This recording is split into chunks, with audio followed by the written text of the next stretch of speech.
구약성경 955면에 있는 전도서 8장 1절에서 8절까지 말씀을 우리 다 함께 한 목소리로 봉독하겠습니다. 누가 지혜자와 같으며 누가 사물의 이치를 아는 자이냐. 사람의 지혜는 그의 얼굴에 광채가 나게 하나니 그의 얼굴에 사나운 것이 변하느니라. 내가 권하노라. 왕의 명령을 지키라. 이미 하나님을 가리켜 맹세하였음이니라. 왕 앞에서 물러가기를 급하게 하지 말며 악한 것을 일삼지 말라. 왕은 자기가 하고자 하는 것을 다 행함이니라. 왕의 말은 권능이 있나니 누가 그에게 이르기를 왕께서 무엇을 하시나이까 할 수 있으랴. 명령을 지키는 자는 불행을 알지 못하리라. 지혜자의 마음은 때와 판단을 분별하나니 무슨 일에든지 때와 판단이 있으므로 사람에게 임하는 화가 심함이니라. 사람이 장래일을 알지 못하나니 장래일을 가르칠 자가 누구이랴. 바람을 주장하여 바람을 움직이게 할 사람도 없고 죽는 날을 주장할 사람도 없으며 전쟁할 때를 모면할 사람도 없으니 악이 그의 주민들을 건져낼 수는 없느니라. 아멘. 요즘 그 회기를 주제로 한 소설이나 영화나 드라마가 유행입니다. 인기를 끌고 있습니다. 회기라고 하는 것은 다음에 다시 태어난다는 그런 윤회 혹은 부활과 좀 다른 그런 모습이죠. 과거로 돌아가 다시 산다는 이야기인데 경우에 따라서는 자기 몸으로 되돌아가는 경우도 있고 또는 다른 사람의 몸에 이렇게 돌아가는 경우도 있다라고 하는 게 회귀라고 하는 그런 주제입니다. 어쨌든 시간 여행처럼 이전으로 돌아가는 걸 말을 하죠. 그러다 보니 원래 우리 자신들에게는 혹은 주인공에게는 과거였던 일들이 과거로 돌아갔기 때문에 이제는 어떤 일이 벌어질지 미래가 되었죠. 미래에 대해 알게 됩니다. 이를테면 누가 대통령이 될지 또 혹은 언제 큰 사건이 벌어질지 또 어디에 투자하면 돈을 벌 수 있을지 이런 미래에 대한 준비 또 대처를 할 수 있다는 게 회귀물을 다루는 이야기, 드라마, 영화의 주된 골자입니다. 그런데 현실은 미래를 예측할 수가 없습니다. 회귀한 적이 없기 때문이죠. 사건이나 사고나 재앙 혹은 불행에 대해 예측 가능한가 하면 가능하지 않습니다. 그러다 보니 대비할 수가 없습니다. 오늘 성경 말씀은 회귀와 달리 우리가 알 수 없는, 대처할 수 없는 이런 미래에 대할 때, 미래를 접할 때에 정말 지혜자라면 어떤 행동을 취해야 될지를 말해주고 있습니다. 오늘 1절 보시면 누가 지혜자와 같으며 누가 사물의 이치를 아는 사람이냐? 결국 지혜자는 없다는 거예요. 여기서 말을 하는 것은 지혜자가 아무리 지혜가 있다 하더라도 한계가 있다라고 하는 것입니다. 물론 오늘날과 같이 어느 정도는 우리가 미래를 예견할 수 있는 것들이 있습니다. 이를테면 고령화 사회가 아니라 그러니까 점점 인구 우리 분포 중에서 나이 드신 노령층이 많아진다 정도가 아니라 이미 많아진 사회예요. 우리는 고령화 사회가 아니라 고령 사회예요. 초고령 사회가 얼마 남지 않았습니다. 그러니 우리의 젊은이들은 점점 그 수가 줄어드는 반면 그에 비해서는 노년층이 압도적으로 많아지는 이런 시대가 온다 말입니다. 그러니 전에는 밖에 나가 교회가 복음을 전한다면 호돌이 혹은 토순이 탈 쓰고 나가서 아이들을 교회 학교로 여름 성경학교로 불러오게 했다면 앞으로의 교회 전도의 사역의 초점은 어린이가 아니라 어른들, 그 중에서도 노년층이 될 수밖에 없다 그 얘기예요. 뭐 이유는 어린아이는 뭐 복음이 필요 없다 그래서가 아니라요. 인원 대비 훨씬 노령층이 많아지기 때문이에요. 은퇴한 분들이 많아지기 때문이에요. 그러니까 교회는 전에는 이런 분들에 대해 우리는 은퇴하면 일도 안 맡겼잖아요. 생각 아무도 안 했잖아요. 지금은 그렇게 해서는 안 된다. 그러니까 이런 어느 정도는 우리가 예측 가능한 게 있습니다. 뭐 아주 없는 건 아니에요. 그러나 우리는 이런 얘기를 말하고 있는 게 아닙니다. 재앙, 불행, 사고 이런 거 예측 가능하냐 말이에요. 다음번에 누가 대통령이 될지 어떻게 하면 대박이 터지는 무슨 돈을 벌 수 있는지 무슨 수로 우리가 알 수 있느냐 대비할 수 없다. 그런 얘기입니다. 그런 의미에서 1장 상반절에서는 지혜자는 없다. 누가 지혜가 있다고 말하겠는가? 그런데 1절 하반절에는 상반절과 조금 다른 이야기를 해요. 다시 한번 읽어보시면 사람의 지혜는 그의 얼굴에 광채가 나게 하나니 혹 누군가가 지혜가 있다면 지혜는 사람으로 하여금 얼굴에 빛이 나게 한다. 그런 얘기예요. 그러니까 처음에 말을 할 때에 지혜자가 있단 말이냐? 누가 지혜자라고 말할 수 있으리요? 이거는 전도서 앞부분에 나와 있던 정말 이 세상에 있는 것들이 다 허망하더라 이거예요. 지혜 좀 있다는 사람들이 이러쿵 저러쿵 세상을 살 궁리를 해봤지만 결국 하나님의 주권에 의해서 역사는 흘러가는 것이기에 사람이 대처할 수 있는 것이 아무것도 없더라 라고 일면 부정적인 표현을 하고 있습니다만 지혜는 없다라는 뜻이라기보다는 지혜는 한계가 있다라는 뜻이에요. 그럼에도 그 한계를 느낄 수밖에 없는 인간의 지혜지만 그런 지혜라도 사람이 갖고 있으면 어떻게 돼요? 얼굴에 광채가 나요. 그의 얼굴에 사나운 것이 변합니다. 왜요? 지혜가 있으니까. 지혜가 있으면 사람들이 여유를 갖게 됩니다. 위기가 왜 안 오겠어요? 어려움이 왜 안 오겠어요? 쌀이 왜 안 떨어지겠습니까? 다 떨어지자는 얘기는 아니에요. 근데 떨어진다 하더라도 지혜가 있는 사람은 여유가 있어요. 인생 길게 보면 위로 올라갈 때도 있고 낮아질 때도 있고 지금 안 되더라도 다음에 잘 될 때 뭐 그런 거를 관조할 줄 있다 이거예요. 우리가 통제할 수는 없어도 볼 수는 있잖아요. 그게 지혜라는 거예요.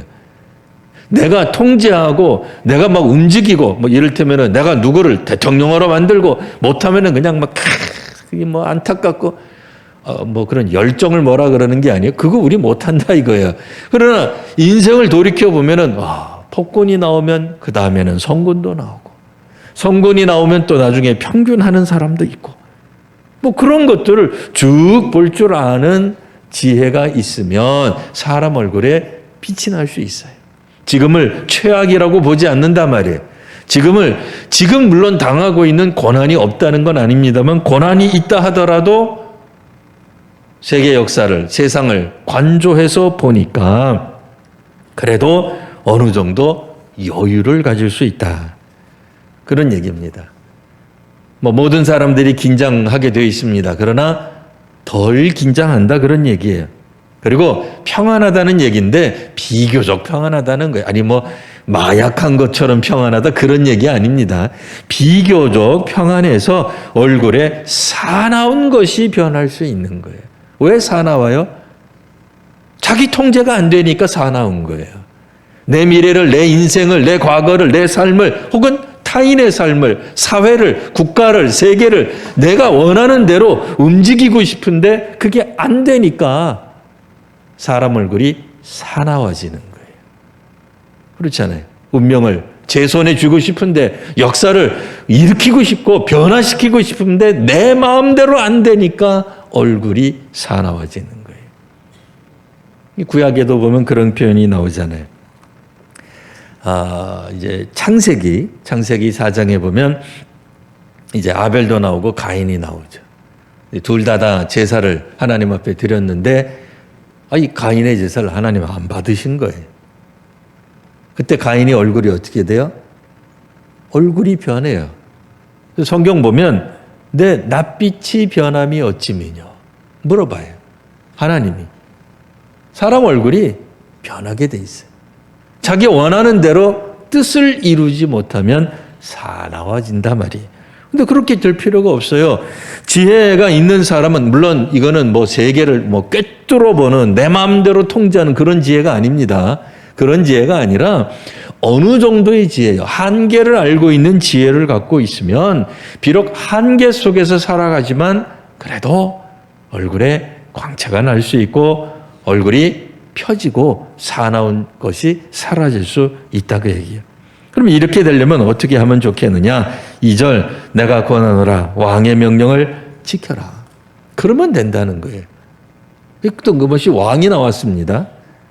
이 왕이 왜 나왔을까요? 이제 왕도 이제 성경마다 이 왕의 어법이 그러니까 왕이 나타났을 때 그 왕이 주는 분위기가 조금씩 달라요. 근데 지금 오늘 우리가 읽고 있는 이 전도서에서 나오는 이 8장에 나오는 왕은 절대 권한을 갖고 있는 존재를 뜻하는 거예요. 마치 하나님 같은 거죠. 아니 하나님이라는 뜻은 아니에요. 당장은 하나님처럼 절대 주권을 갖고 절대적인 어떤 권한을 갖고 있는 존재가 구약 성경의 왕입니다.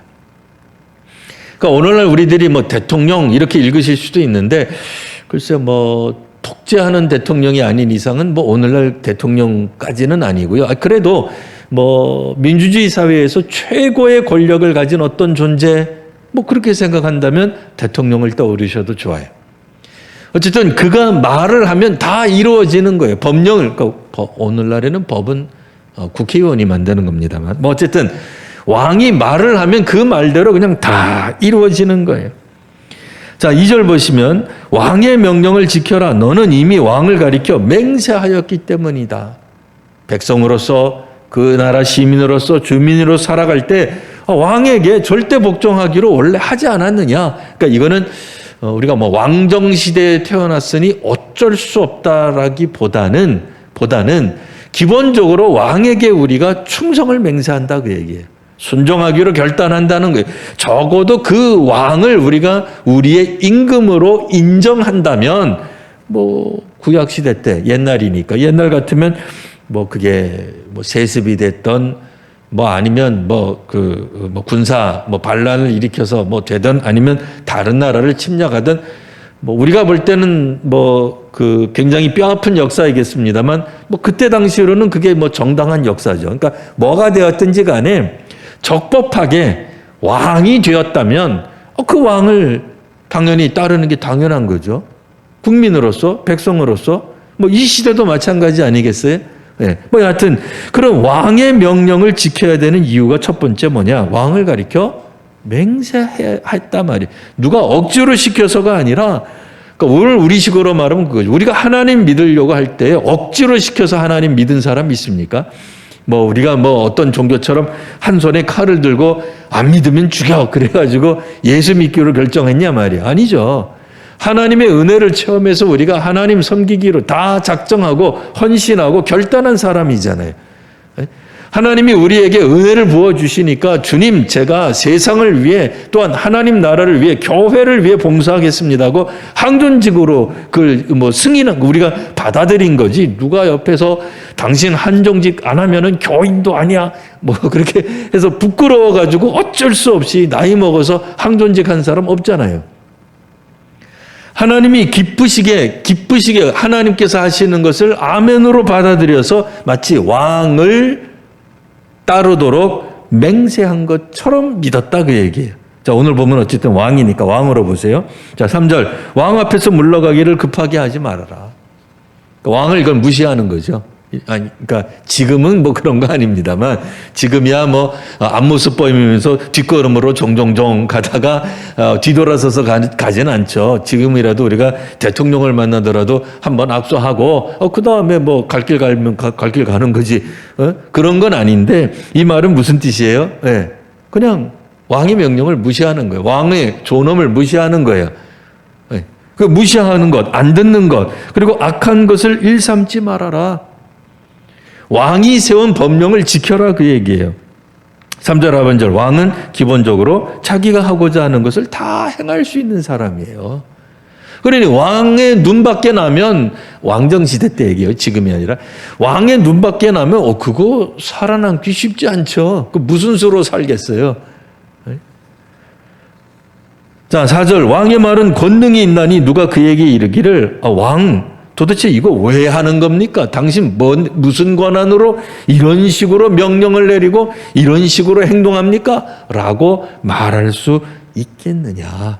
그만큼 오늘 본문에 나오는 왕은 사악한 왕 그런 뜻이 아니에요. 뭐 폭군 그런 얘기가 아니고, 폭군이라서 그런 게 아닙니다. 고대 시대에 기본적으로 왕이라고 하는 존재는 절대 권력을 갖고, 그게 나쁜 게 아니에요. 그러니까 권력이 왕에게만 집중되어 있던 시대에 그 왕을 그냥 말을 하는 거예요. 그러니까 뭐예요? 우리는 통제할 수 없는, 우리는 개입할 수 없는, 왕의 뜻에 따라 국정이, 나라가 다스려지는 상황이라면 당연히 우리가 왕 앞에 가서 왕이시여 이렇게 하시오, 저렇게 하시오, 땅을 파시오, 뭐 강을 개간하시오, 뭐 순서는 이렇게 바꾸시오, 저거는 저렇게 하시오 라고 얘기할 수 있겠냐 말이에요. 못하죠. 왜요? 왕이 권한을 갖고, 그건 왕의 권한이에요. 게다가 고대 사회에서는 왕의 권한은 절대적이었다고 얘기해요. 마치 하나님이 절대 권력이라고 좀 이상하죠.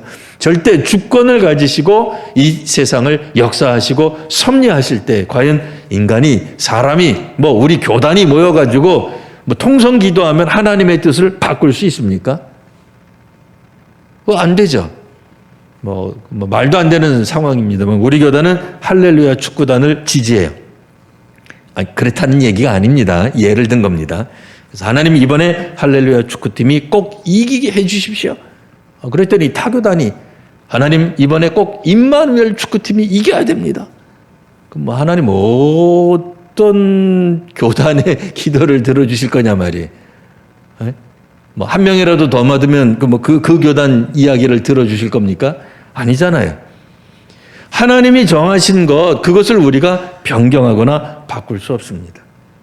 안타깝지만 러시아가 우크라이나를 통하여서 지금 전쟁하고 있는 상황, 지금 우리가 하나님 그런 전쟁을 없게 해 주십시오. 기도하면 바로 그 즉세에서 없어지나요? 하나님 사람들을 아프게 하는 코로나 빨리 없어지게, 나오지도 말게 해 주십시오. 안 나올 수 있냐 말이에요. 나온단 말이에요. 사건이나 사고가 없기를 바라지만 어떤 사람이 사건, 사고를 좋아하겠어요? 전쟁을 누가 좋아하겠어요? 그런데 통제할 수 없다고 얘기해요. 자, 5절. 그래서 명령을 지키는 자는 불행을 알지 못하리라. 그렇죠. 왕이 다스리는 시대에 왕이 한 명령을 지킨다면 당연히 불행이 임하지 않죠. 적어도 왕 때문에 생기는 불행, 왕이 나를 제거하는, 왕이 나를 감옥에 가두는 그런 일은 벌어지지 않겠죠. 그런 의미에서 지금 이야기하고 있는 겁니다. 자, 그런 것처럼 지혜자의 마음은 때와 판단을 분별하나니. 이 5절과 6절은 잘 읽으셔야 되는 게요. 5절과 6절은 잘못 읽으면 이게 앞뒤가 또 안 맞아요. 1절하고 비슷해요. 1절에 처음에 그랬잖아요. 지혜자가 있겠느냐? 그래 놓고선 지혜는 이렇게 얘기하라니까 성경 읽다가 가슴이 철렁 내려앉죠. 조금 전에 분명히 지혜자 없다 그랬는데 사람의 지혜는 사람의 얼굴을 또 빛이 나게 한다네요. 그러니까 무엇을 지향해서 말을 하는지를 잘 들으셔야 돼요. 다시 한번 보겠습니다. 자, 5절 하반절. 지혜자의 마음은 때와 판단을 분별한다. 지혜가 있다면 당연히 지금 어떤 일이 벌어지는지, 지금 무슨 때인지 그 정도는 구별을 어느 정도는 할 것 아니겠는가?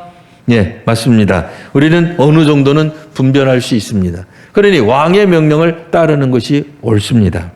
그런데 6절, 무슨 일에든지 때와 판단이 있으므로 사람에게 임하는 화가 심함이니라. 5절 하반절하고 또 내용이 정반대예요. 조금 전에는 좋다, 분별할 줄 안다, 그래 놓고서는 6절에 가서는 어떤 일이든지 때와 판단이 있어서, 없어서 이래야 맞는 말이 아니에요. 문장상으로는, 문맥상으로는 근데 때와 판단이 있어서 사람에게 임하는 화가 심하다. 이게 성경이 잘못 기록됐나? 대한성서공회에다가 얘기를 해야 되나? 그런 생각이 든단 말이에요. 왜냐면 문맥이 지금 흐름에 영 안 맞아요. 이게 무슨 뜻이냐면, 그러니까 5절 하반절하고 그러니까 우리가 성경을 읽을 때는 성경은 원래 절수가 없다 그랬잖아요. 원래 성경에는 절수가 없어요. 몇 장 몇 절, 이거는 누가 만들었다고요? 예. 인쇄업자가 만들었다 그랬어요. 기본적으로. 너무 놀라지 마세요. 이 거룩한 성경의 장절을 인쇄업자가 했어. 너무 놀라면 안 돼요. 놀라지 마세요. 네. 물론 성경학자들도 도와주기는 했지만 기본적으로는 인쇄술의 발달으로 나온 거니까 우리가 5절과 6절의 내용이 조금씩 틀려진다 하더라도 놀라지 마세요. 왜냐하면 여러 내용이 쭉 담겨져 있는 게 그냥 분절되어 있는 것 뿐입니다. 자, 6절은 무슨 얘기냐면 무슨 일에든지 때와 판단이 있다. 이 무슨 일에든지 이거는 하나님이 정하신 때와 판단이 때가 있는 거예요. 사람이 죽을 때에 사람이 정해놓고 알고서 죽지 않잖아요.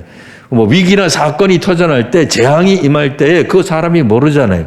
그럼 어느 때에 사건이 터지고 어느 때에 재앙이 터지고 어느 때에 전쟁이 터지고 어느 때에 사람이 갑자기 죽어요? 그때는 누가 정했어요? 그 판단은 누가 해요? 하나님이 하신다는 거예요. 그러니까 무엇이 되든지 이건 사람이 통제할 수 있는 게 아니에요. 사실 때와 판단이라고 하는 것, 하나님이 정하신 하나님의 섭리에 속하는 때와 판단이 어떤 일에든지 누구에게든지 다 있다 이거 얘기예요. 그러기 때문에 사람에게 임하는 화가 심한 이유는 사람이 대비할 수 없기 때문이다 라는 뜻이에요. 근데 이렇게 풀어서 주면 얼마나 좋은데 성경이 그냥 옛날 말이잖아요. 지금부터 적어도 3,000년, 4,000년 전에 기록된 말이고 좀 이렇게 축약해서 우리식으로 말하면 주어를 좀 생략한 우리말 한글로 그렇게 느껴지는 거예요. 근데 원어적인 의미로 보면은 뭐 그렇게 뭐 덜 헷갈리는데 이게 어쨌든 뭐 우리 한국말로 번역되는 상황 가운데서는 우리가 읽을 때는 상당히 주어나 흐름의 내용상 뭐가 이렇게 빠져 있는 것처럼 느껴지기 때문에 읽기가 좀 어렵습니다. 여하튼 다시 한번 정리하겠습니다. 5절 명령을 지키는 자는 불행을 알지 못한다. 분명히 그렇게 얘기하고 있어요. 이건 왕의 명령을 지키기만 하면 되는 것 아니겠느냐. 적어도 왕이 뭘 말하는지 지혜가 있으면 때와 판단을 분별할 수 있다. 그런데라고 하는 거예요. 그러니까 그런 말은 없어요. 그런데라는 말은 없어. 성경에 없어요. 그냥 내용의 흐름상 제가 그냥 추임새처럼 넣은 겁니다. 그런데 하나님이 섭리하시는 이런 일들에 대해서는 그 때와 판단을 사람이 알지 못한다. 그러니 도무지 준비할 방법이 있겠느냐? 대비할 방법이 있겠느냐? 아무것도 없다. 자, 한번 보는 거예요. 자, 7절. 정말 제가 해석한 게 맞나? 한번 읽어보시는 거예요. 자, 7절. 사람이 장래일을 알지 못하나니 장래일을 가르칠 자가 누구겠느냐? 우리가 회개한다면 좋겠는데 회개하는 사람이 어디 있어요? 과거로 돌아가는 사람이 어디 있어요? 없잖아요. 그러니 미래에 무슨 일이 일어날지 그 때와 판단은 하나님이 정하신 건데 사람으로서는 갑자기 닥치는 거예요. 뭐든지 그렇잖아요. 갑자기 닥치니 대비할 수 없어요. 그러니 장래 일을 가르칠 자가 어디 있겠느냐? 물론 이제 미아리국에 계신 분들은 나는 장래 일을 가르칠 수 있다 이렇게 말할지 모르지만 그거 아닙니다. 뭐 지금도 우리가 뭐 월드컵 누가 우승할지 무슨 수로 알겠어요? 아무도 모릅니다. 안다고 한다면 그건 어디까지나 도박이죠. 도박사들이 하는 거지 도박이지 알지 못합니다. 자, 8절 보시면 바람을 주장하여 바람을 움직이게 할 사람 있습니까? 자연을 통제할 사람 있습니까? 그랬더니 또 어느 쪽에서는 비가 안 오면 포를 올라가지고 무슨 뭐 비 오게 하는 뭐 미사일을 쏘 그거밖에 못 하잖아요. 그거 외에는 못 하잖아요. 물론 그랬더니 또 어떤 사람은 뭐 눈도 오게 한다. 그게 우리가 그거 다 알면 자연재해로 죽는 사람 아무도 없게요. 올해도 우리는 자연재해로 죽은 분들이 있어요. 안타깝게 생명을 잃으신 분들이 있습니다. 뭐 수년 전에도 쓰나미 때문에 세계의 수많은 사람들이 그 쓰나미 때문에 한 번에 뭐 수만 명이 죽었던 일들을 우리가 기억하고 있습니다. 자연 통제 못합니다.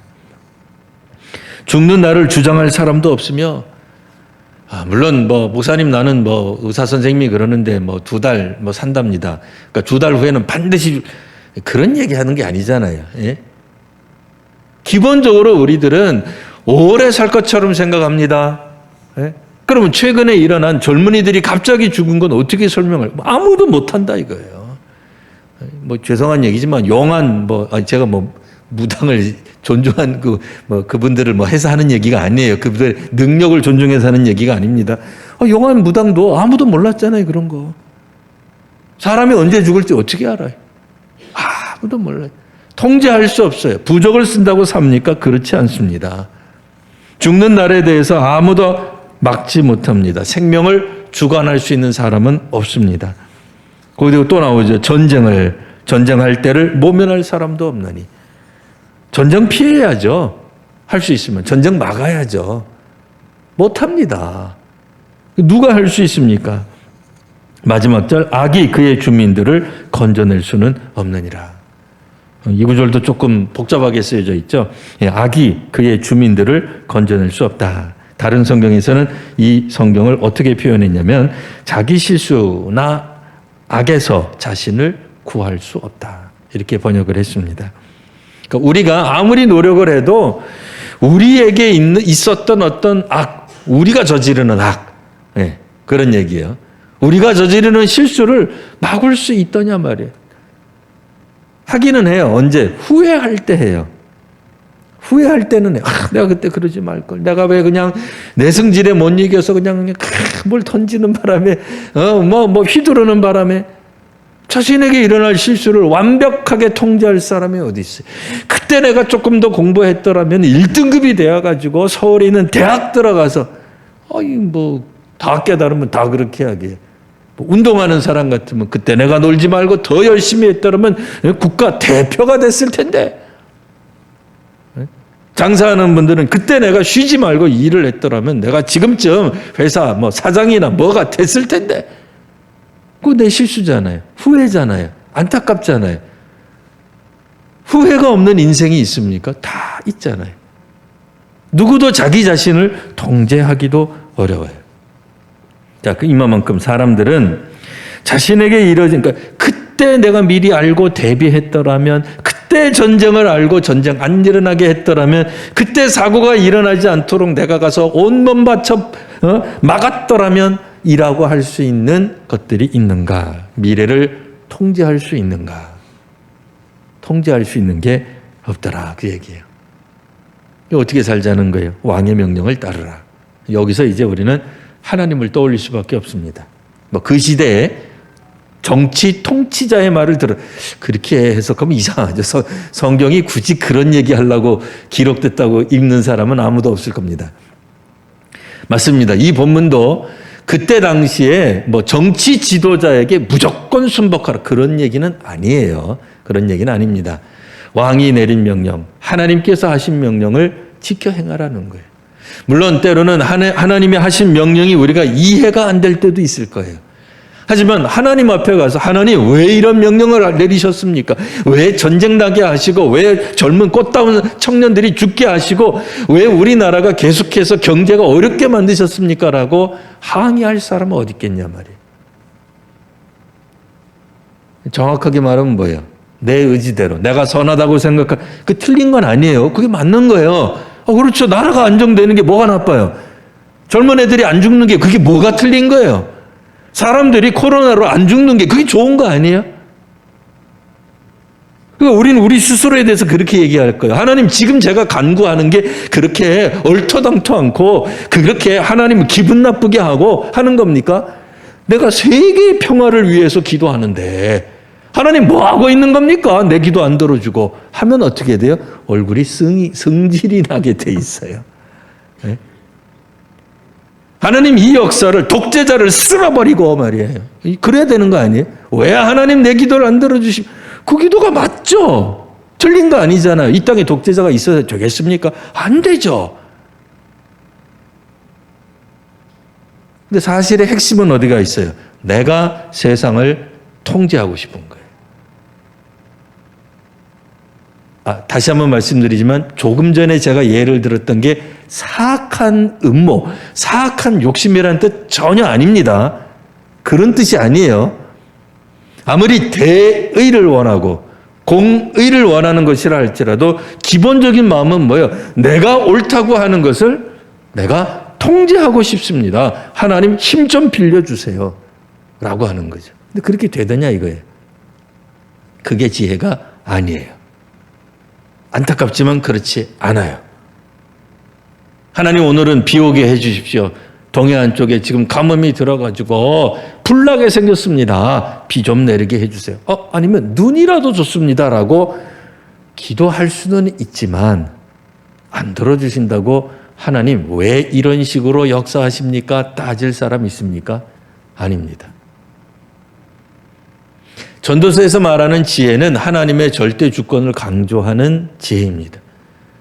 하나님께서 하시는 역사하심에 대해 잠잠히 지켜볼 수밖에 없는 인간의 유한성을 말하고 있는 것이 전도서의 지혜입니다. 잠언의 지혜를 부정하는 게 아닙니다. 잠언에서 나오는 바르게 살면 하나님이 언제나 복 주신다. 그게 틀렸다는 얘기가 아니에요. 근데 그게 안 될 때가 있더라고요, 여기. 의인이 기도하는데 역사가 안 일어날 때 이거예요. 그럼 뭐 어떻게 대발할 거냐? 답할 게 없잖아요. 사실 하나님이 어떤 때와 어떤 판단을 하셨는지 우리는 모릅니다. 아무리 이 땅 위에서 우리가 지혜가 충만하고 성령이 충만해서 하늘나라 3층천 아니라 그 더 깊은 곳을 왔다 갔다 하더라도 하나님의 뜻을 꿰뚫어 볼 수 있는 인간은 이 세상에 아무도 없습니다. 하나님은 하늘에 계시고 사람은 땅에 있습니다. 우리가 믿는 하나님 그렇게 만만하게 보시면 안 됩니다. 주머니 속에 넣고 전화만 하면 하나님 즉각적으로 달려오는 그런 119 같은 존재가 아닙니다. 우리가 아플 때 하나님 어디 있습니까? 어디 갔습니까? 하나님 뭐 하고 계시다가 이 땅에 이런 재난이나 벌어지게 하시고 그렇게 말할 수 없습니다. 아니잖아요. 안 되잖아요. 미래를 알면 우리가 대비하겠죠. 우리가 모른단 말이에요. 얼마나 유한합니까? 인간의 한계성을 뼈저리게 느끼고 그것을 고백할 때에 거기에서 나오는 지혜 뭐겠어요? 하나님 앞에 순종하는 것만이 답이다. 그리고 하나님이 하시는 역사하심에 대해 우리가 모르는 부분에 대해 모르죠. 왜 하나님이 이렇게 역사를 운행하시는지 모르지만 모른 채로 두는 거예요. 알아서 이게 아니에요. 모른 채로 둘 수 있는 것이 이 땅 위에서 지혜자의 모습입니다. 어줍잖게 하나님이 언제 어떻게 예수님을 몇 날 몇 시에 보내실지 알고 우리가 어디로 이사하면 우리의 행운이 터지고 그렇게 하는 게 아니다 말이에요. 세상을 통제하려고 하는 마음 그거는 어느 정도는 벗어나셔야 돼요. 아니 추구하는 마음, 목표를 세우는 마음 뭐 앞을 향해 전진한 그거를 부정하자는 얘기가 아니에요. 그거는 하세요. 그건 하셔야 됩니다. 건강을 위해서는 열심히 일하시고 운동하시고 약도 드시고 식이요법도 하셔야 돼요. 하나님이 다 책임져 그런 거 아니에요. 그렇지 않아요. 그런 건 다 자기가 해야 돼요. 근데 그렇다 손 치더라도 궁극적인 것들은 우리가 통제할 수 없는 하나님의 영역이 있음을 인지하고 인정하고 수긍하고 그래서 다시 한번 하나님을 존귀한 분으로 하나님을 경외함으로 하나님의 말씀에 순종하는 자리로 되돌아오는 것 그게 전도서에서 말하는 지혜입니다. 오늘 비록 우리가 회개하지는 못해. 회개하면 얼마나 좋겠습니까? 미래에 대해 미리 다 준비하고 어려운 거 다 빼고 돈 벌 거 다 벌고 할 수 있겠지만 우리는 그렇게 살지는 못합니다. 그런데 미래를 몰라도 두려워할 필요가 없어요. 우리 미래 모르잖아요. 알고 싶은 사람 자꾸 미아리국에 점집이 많습니다. 예. 미아리국에 가는데 안 가도 되잖아요. 예? 오늘의 운세. 자, 동쪽으로 가면 귀인을 만날 터이요. 예, 동쪽으로 가면 귀인이 아니라 성동구로 오시면 하나님을 만날 수 있습니다. 우리 교회 얘기한 겁니다. 예. 하나님을 다시 한번 거룩하신 하나님, 또 무한하신 하나님을 믿는 우리 이 신앙의 정말 이 기초로 다시 한번 돌아가는 우리 성도님들, 또 우리 한국교회가 되시기를 바랍니다. 예, 기도하겠습니다. 아버지 하나님, 저희가 비록 미래는 알지 못하지만 하나님을 우리가 알고 있습니다. 우리가 믿는 하나님께서 정말 자비롭고 인자하시며 하나님이 역사를 주관하심을 압니다. 하나님을 다시 한번 믿으며 우리가 신앙생활 할 수 있도록 은혜를 더하여 주옵소서. 우리는 우리의 삶을, 미래를, 사회를, 또 세계를 조정하고 통제하고 또 바꾸고 싶지만 실상은 하나님의 손에 달린 것을 압니다. 우리의 자녀도 하나님의 손에 달려 있으며 우리의 인생도 하나님께서 주관하고 계시며 우리의 교회의 앞날도 이 사회도 궁극적으로 하나님께서 주관하심을 믿습니다. 오늘 다시 한번 하나님 앞에서 하나님을 경외하며 믿으며 살아가는 저희가 되게 하여 주옵소서. 이 시간 드린 봉헌이 온전히 하나님 나라를 위하여 사용되게 하여 주옵소서. 봉헌하는 이들에게 하나님 복을 더하여 주옵소서. 하나님의 뜻이 함께하여 하나님과 더불어 이 사역하며 선교적 삶을 살아가는 저희가 되게 하여 주옵소서. 오늘도 아픈 이들에게 하나님의 놀라운 역사하심이 있게 하여 주옵소서. 부족한 이들에게 하나님께서 채워주시는 공급하시는 은혜가 있게 하여 주옵소서. 아직 하나님 모르는 이들에게 하나님 자신을 드러내 주옵소서. 교회를 통하여 성도들을 통하여 하나님 살아계심을 증언케 하여 주옵소서. 오늘도 하나님 앞에서 또한 선교적 사명을 끊임없이 감당하며 또 귀한 것으로 감당하는 원하는 모든 성도들에게 하나님 은혜를 더하여 주옵소서. 거룩하신 우리 구주 예수님 이름으로 기도드립니다. 아멘.